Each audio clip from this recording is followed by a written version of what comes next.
श्री स्वामी समर्थ. बखर भाग 4. ब्राह्मणाचा कुष्ठ परिहार. एक कुष्ठी व्याधी शमनार्थ गाणगापुरास खूप दिवस सेवा करत राहिला होता.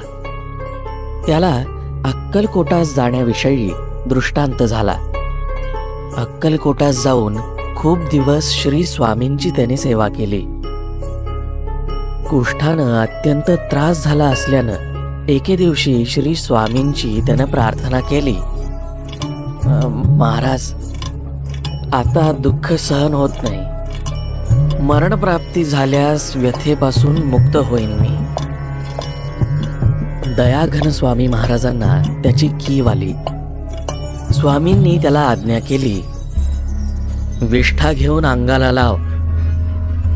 आज्ञाप्रमाण म्हणून व्यथित साष्टांग नमस्कार करून उठला व औषध मिळवण्यासाठी खटपट करू लागला.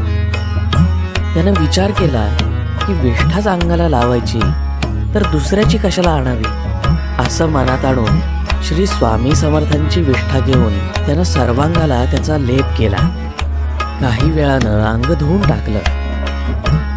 याप्रमाणे 4 दिवसातच अंगाला क्षते होती त्यात खपली धरून ती साफ बरी झाली. कुष्ठ्याचं शरीर दिव्य होऊन काही दिवस अक्कलकोटात राहून श्रींची आज्ञा घेऊन तो आपल्या घरी गेला आणि श्री स्वामी समर्थांची सेवा करीत राहिला. श्री स्वामी समर्थ.